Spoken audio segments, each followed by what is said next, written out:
Todo ser humano guarda em si um potencial de desenvolvimento da sua consciência. Esse potencial, dentro da tradição tântrica e do yoga, nós poderíamos chamar de Kundalini ou Kundalini. Esse potencial, ele não é tão simples de ser ativado, de trazê-lo ao nível da consciência. O que implica isso está diretamente ligado à forma como nós vivemos a nossa vida, a forma com que nós gerenciamos os nossos pensamentos, as nossas crenças, tudo aquilo que nós falamos e da forma como nos comportamos no mundo vai interferir diretamente em nossos estados de consciência. Nós temos 7 chakras principais, segundo a tradição do yoga: Muladhara, Swasthana, Manipura, Anahata, Vishuddha, Ajna Chakra e Sahasrara. Todos eles alinhados na base da coluna vertebral até o topo da cabeça. O primeiro chakra fica entre o ânus e o órgão sexual, mais precisamente nos homens no períneo e nas mulheres no cérvix, colo do útero. E o 7º chakra, um pouco acima do nível do topo da cabeça. Esses centros de energia chamados chakras, eles controlam e servem como uma espécie de catalisador e distribuidor de energia que está relacionado com diversas partes do nosso corpo.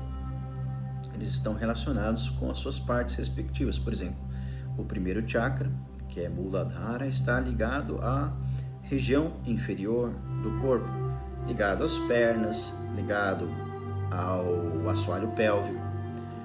O 4º chakra, por exemplo, Anahata Chakra, na região do tórax, o centro cardíaco. Então vai lidar com outras questões. Subjetivamente também estão ligados a comportamentos, e são esses comportamentos que são melhorados quando essa energia Kundalini ela passa então a ser trabalhada em um indivíduo, em uma pessoa. Digamos que a maior parte das pessoas não tem essa energia Kundalini ativada, ou sequer sabem ou desconhecem o seu potencial de evolução da sua consciência, o seu potencial espiritual. Quando essa energia está completamente adormecida, os seres humanos, eles vivem em uma frequência extremamente pouco desenvolvida dentro da sua estatura pela qual foi designada para atuar. O que acontece então é que o nível de sofrimento nosso, ele fica baseado justamente nesses conflitos decorrentes do não conhecimento de si mesmo, do não conhecimento da verdadeira natureza do ser e do não conhecimento dessas capacidades que podem desabrochar através de Kundalini ou Kundalini. Por exemplo, a maior parte das pessoas desse planeta, nós temos uma espécie de padrão pelo qual a grande parte das pessoas, e eu diria que 99,9% das pessoas estão inseridas, e eu também me incluo aqui nisso, que é um padrão de consciência do qual nós vivemos em função do medo, da culpa, da vergonha e da raiva, que estão relacionados respectivamente nos 3 primeiros chakras. Esse bloqueio em função da nossa forma de pensar, de agir e de se comportar é que mantém o nível de ignorância ou avidya dentro desse coletivo humano. Então é muito comum a gente ver os sofrimentos que a gente vê desde todas as naturezas, violências conflitos, tudo isso está relacionado ao não conhecimento de si mesmo, ao não conhecimento do nosso potencial como ser humano. E isso que eu também trago aqui, ele não é um aspecto religioso, ele está além do que é religioso, porque a religião ela também mantém as pessoas dentro desse sistema de condicionamento através do medo, através da culpa, da vergonha e da raiva. Enquanto que esses sentimentos não forem maturados, sublimados dentro do ser, esse potencial de energia que nós chamamos Kundalini ou Kundalini, que é o potencial que está adormecido dentro do nosso ser, ele jamais virá à tona e jamais será contemplado por qualquer que seja a pessoa, porque toda a sua vida, toda a sua energia está sendo gasta para alimentar esse sistema de medo, culpa, vergonha e raiva.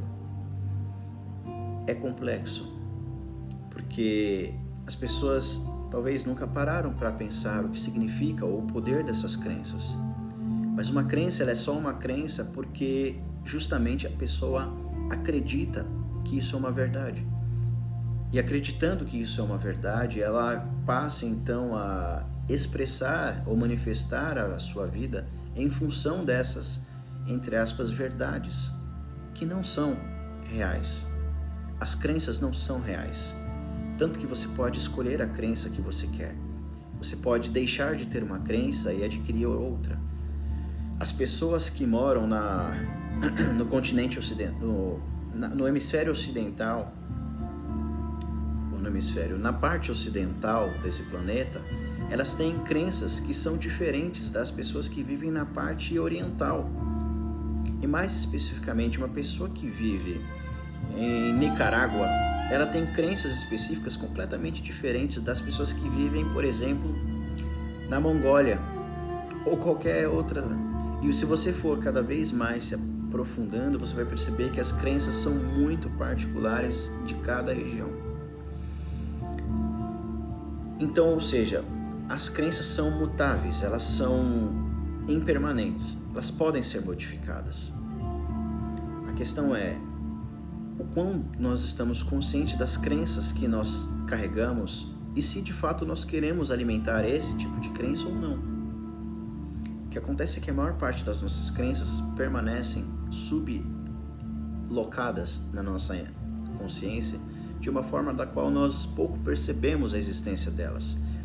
No dia a dia, nós vamos vivendo de uma forma sem ter essa percepção. E o que acontece é que a gente fica refém dessa mesma percepção.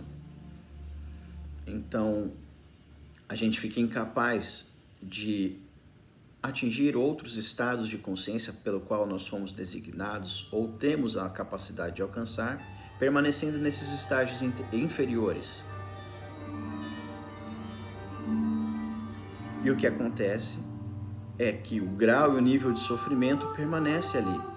Nós não superamos os sofrimentos que são criados por nós mesmos, pelo nosso pouco entendimento sobre o que nós poderíamos chamar como Atma Bodha, que é o autoconhecimento ou a autoconsciência. Eles são pouco explorados pela maior parte das pessoas, porque toda a sua energia está voltada para a sobrevivência.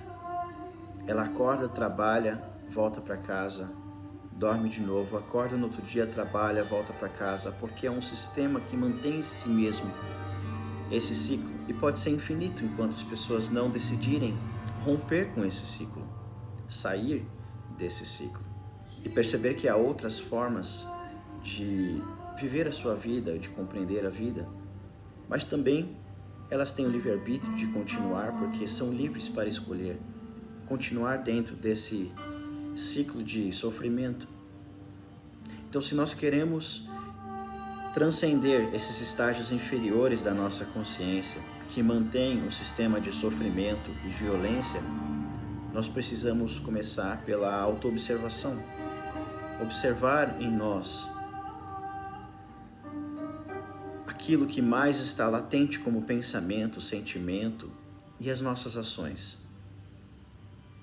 O caminho do Tantra e do Yoga propõe várias ferramentas para isso. para que você torne-se mais consciente desses impulsos do seu inconsciente ou do inconsciente coletivo que estão afetando a forma como a realidade se apresenta para você. Um desses caminhos é silenciar. Romper com os estímulos de informações que alimentam esse sistema. Já foi falado aqui, que a televisão, rádio, as pessoas são viciadas em receber esse tipo de informação que só alimenta ainda mais e reforça essas crenças. E é muito difícil que elas saiam disso, porque são impulsos quase que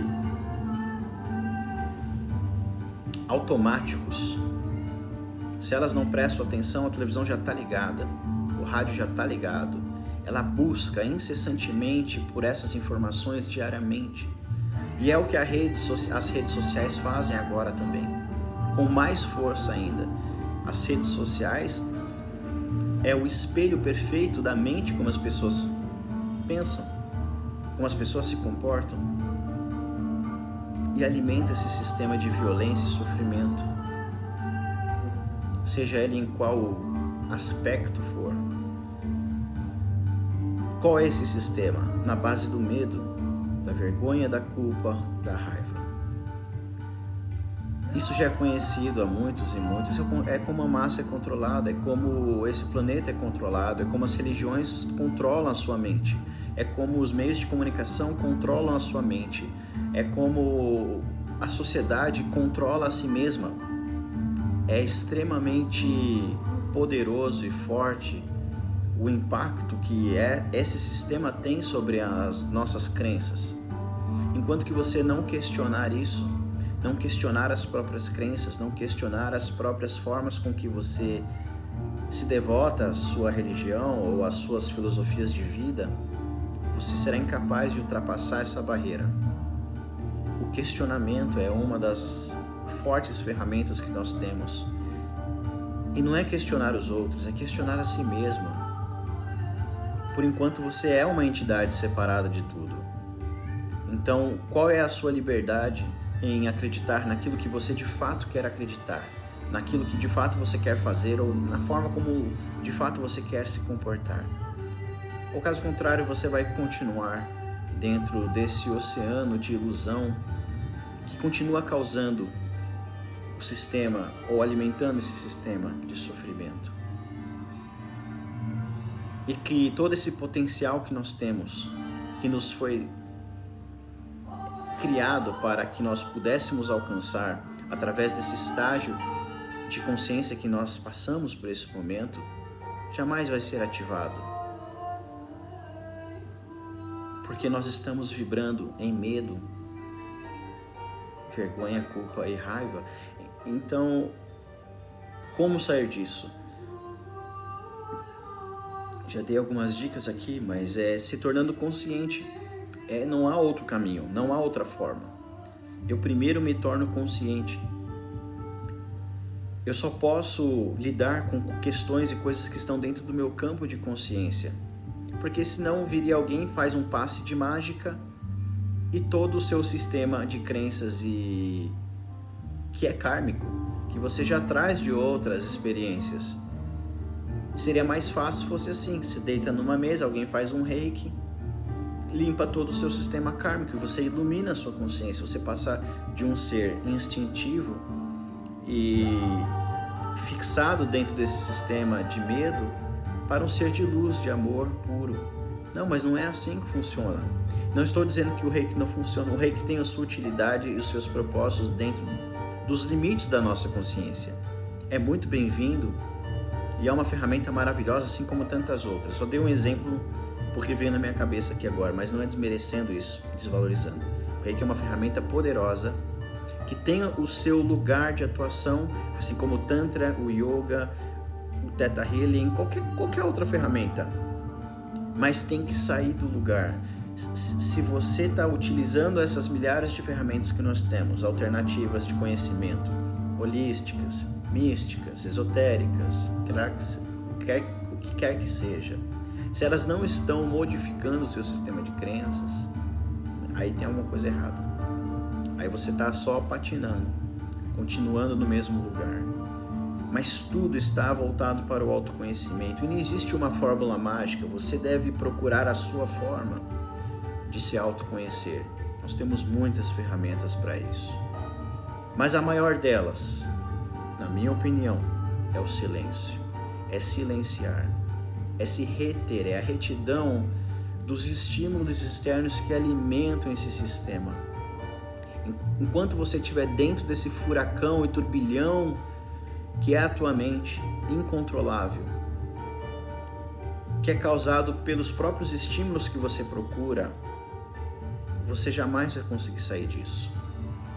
É uma pessoa que tenta respirar debaixo das águas. Você não consegue, é impossível.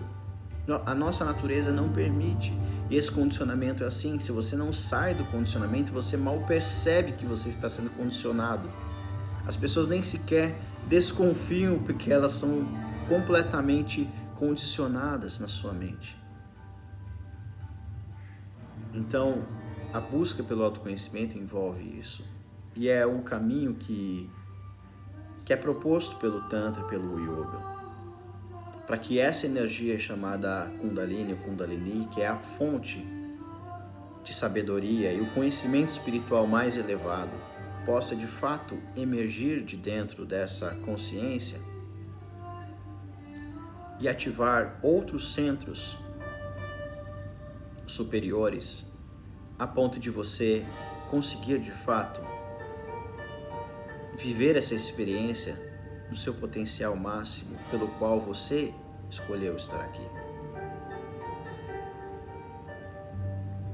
Então nos vemos numa próxima oportunidade. Namastê.